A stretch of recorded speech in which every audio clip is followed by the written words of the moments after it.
Tara Kape! Tara Kape! Konyo Bicolano at Robin Siena! Gaggy pare, we're not your ordinary DJs. Tara Kape! Tara Kape! Gaggy pare, feel good too. Awa! Konyo Bicolano! Robin Siena! Ano ang madalas na dahilan ng pagsiselos? Ayan. Yan ang pagsisinungaling. Either pagsisinungaling Awa. or madalas talaga third party. Totoo yan. Hindi ko sinasabi na nanloloko ka or what. Third party in a sense na baka may posibilidad na makahanap ka ng iba. Masyado kang close sa kaibigan mo na hindi naman dapat ganun ka-close yung nag-overnight kayo. Na parang bakit kayo mag-overnight sa isa't isa? Tapos magsusubuan kayo ng, mag-share kayo ng straw sa iisang milk tea lang. Ha? Di ba mag-best friend kayo? Eh di sana naging magkapatid na lang kayo. Wait lang, duda. May pinagdadaanan ka ba? Tinatanong mo kasi ako. Oo, sabi ko lang anong pinakadahilan sa tingin mo ng pagsiselos. Biglang may milk tea na. Sino yung totoong babae dito? Ba't ang dami mong nasabi? Hindi, napapansin ko lang. Napapansin ko lang sa'yo. Ganun ka magselos, diba? Ay, hindi ba? Kahit ikaw talaga yon. Baka iba yung kausap. Ay, nako. Mabalik nga tayo sa main topic, ha? Oh. Nalalayo na naman si Konyo Bicolano. Pinakadahilan ng selos, I would say, ay kawalan ng tiwala. Totoo yan. Diba? Kung kahit naman marami kang nakakasamang ibang mga tao, ibang babae, kapag may tiwala sa yung partner mo, hindi naman magsiselos yan eh. Tama. Diba? So baka kasalanan mo rin kung bakit nagsiselos yan kasi nagloko ka na dati. Oo. Kumbaga nabasag na yung tiwala na iningatan niya. Pwede ding lack of communication. Ayan. Diba? Hindi ka nga nanloko sa kanya pero hindi kayo madalas nag-uusap. Hindi malinaw kung hanggang saan kayo. Yung mga barriers ninyo, hindi malinaw. Totoo. O Ay. diba? Mas malinaw yung explanation. May pinagdadaanan po kasi mga kabisyo ito si Konyo Bicolano. Di pag-usapang selos talaga, aminin natin yan, natitrigger talaga tayo. Kaya nga, nagiging magulo, malabo ang isip natin. Legit. Ay, nako, kaya eto na kabisyo, ibibigay namin sa iyo ang huling dalawang uri ng selosa! Tara Kape! Tara Kape! Ayan, muna tayo sa number 1. Inot. Muna, ito ang mga papansin lang.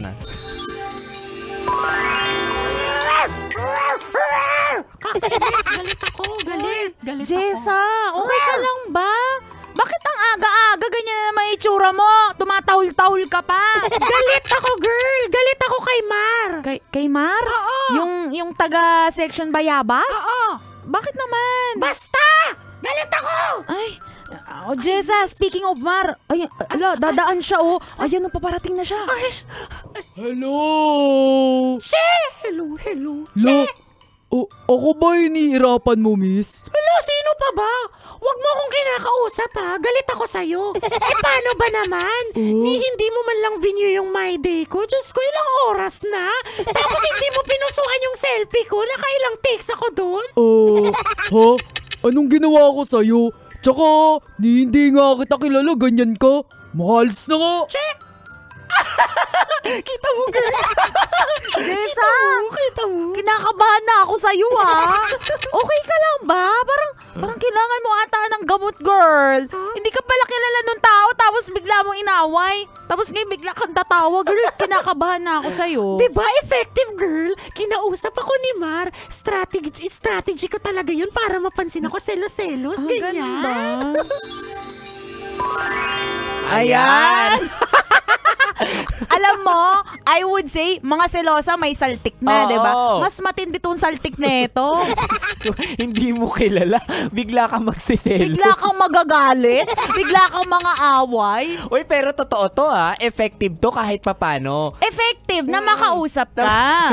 At effective din, nakamuhian ka. Oo. Uy pero sabi sa mga researches na nabasa ko, hindi attractive ang pagiging selosa. Ay, totoo. Diba? Well, nakaka-cute siya. In a way. Oo, in a way. Kasi diba, matutuwa ka kahit papano kapag nalaman mong yung lalaki o yung jowa mo may pinagseselosan. Pero kapag cute lang, kapag maliit lang, pero yung tipong sobra-sobra na, OA na, kahit pinsan pinagseselosa. Ay, naku, medyo toxic na talaga yun. Nakaka-apekto na sa behavior mo Diba? Parang nagkakaroon ka na ng limitation to really behave accordingly kahit sa pamilya mo. Oo. Diba? Lahat na lang pinagseselosan. Diyos ko. Ay, nako. Anyway, that's number 1. Parang punta naman tayo sa last but not least. Choice number 2. Pandua. Pangadwa, ito ang mga patagong selos. Robinshena, salamat sa pagtulong sa assignment ko Wala yun, Mar. Oh, dyan na pala si Jessa. Oh, siya, mauna na rin ako hello, Jessa. Sorry, I have to go. Nice to see you. Sige. Okay, girl, ingat ka. Oh, Jessa, kanina ka pa ba nandyan? Di kita napansin. Di ka kasi nagsasalita. Paano di mo ako mapapansin sa iba ka nakafocus? Ha? Jessa, may sinasabi ka? Wala! Ano ka ba, Mar? Wala, sabi ko, bagay kayo ni Robinshena. Single siya, tapos single ka din. Tapos matalino siya, matalino ka. Tapos dancer siya, dancer ka din. Bagay na bagay kayo. Actually, Jessa, tatanungin sana kita kung single siya. Bala ko kasi siya. Alis na ako! Sumakit yung tiyan ko, alis na ako! Anyari dun? Nakakainis si Mar. Napakamanhid niya. Hindi niya maramdaman na espesyal sa akin. Na siya yung dahilan kung bakit ako nagre-rejuve at naliligo araw-araw. Ang hirap magselos pag wala ka namang karapatan talaga. Ay. Ayan. Ay, ang lungkot naman neto.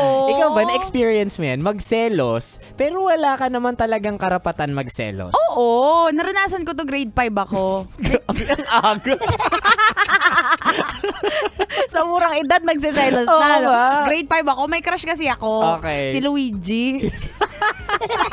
Crush ko si Luigi. Gwapo eh. Okay. Tapos, di umamin ako sa kanya na crush ko siya. Tapos nag-sorry siya sa akin. Kasi di niya daw ako gusto. Oh. So sabi ko, hindi, okay lang. Okay Oo. lang. Kahit ang sakit-sakit. Tapos nalaman ko kaya hindi niya pala ako gusto kasi crush niya yung isa kong kaklase, kaibigan ko.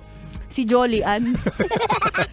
Yan ba yung nagkalat na may putok ka? Hindi, iba yun. Si Shaira. Iba yung kinalat ni Jolly Ann. Ano sinalat sa'yo? Ang kinalat ni Jolly Ann, di daw ako naglalaban ng palda. Alam mo paano niya nasabi? Kasi nakita nila may tagus yung palda ko nung nakarang araw. Yung Pumasok ako sa mabilis susunod mo? na araw, may tagus pa din.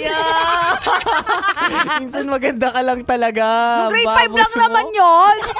Grabe Oy, ka pero naman. sa mga patagong nagsiselos dyan, cute-cute ito. Pero mas maganda talaga na open communication. Sabihin mo yung nararamdaman mo. Kasi ako, Robin, siya nakabisyo yung stand ko dito. You only Awa. live once. Oh. Sayang eh.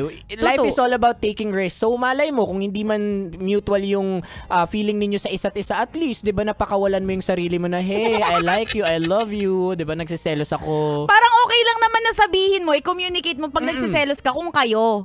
Pwede- Pero kung hindi kayo, pilingera ka. Hindi, kaya sabihin mo Oh. lang na special siya, na special ka O, sa dun kanya. muna. Pero huwag mo Oo. sabihin na, uy, nagsiselos ako wala kang karapatan. Ay, hindi. Gusto ko agad-agad na Ay, para pa. ibigay mo na, diba? Kaya ang dami mong kasalanan sa jowa mo. Mali-mali yung advice na binibigay mo. Tingnan mo, hanggang ngayon, miserable pa rin. Kaya kapag love advice, wag po kay Konyo Bicolano. Wag na wag. Oo. Di ba may isa tayong caller nung nakaraan? Oo. Sabi niya, Konyo Bicolano, nakinig ako sa advice Oo, mo. proud na proud ako. Oh, kumusta? Anong nangyari? Ayun, binasted ako. Tapos, ayun, until now, yun na yung first and last caller namin. Oo. Hindi na nasundan. Hindi talaga tayo advice program. Pampatawa lang. Ay, nako, siya kabisyo, hindi mo naabutan ang usapan namin ito. Yan, bumisita ka sa Love Radio Manila Facebook page. Legit yan, kabisyo. Muli, this is your pinakamagandang probinsyana, DJ Robin. Robinsyana. Your Uragam Broski, like super legit and all Konyo Bicolano. Dito lang yan sa Tara. Kape. Tara, kape. Sa 90.7 Love Radio. Feel good. Ay, gagi pa rin. Awa. Tara, kape! Tara, kape! Sasakyan si Ka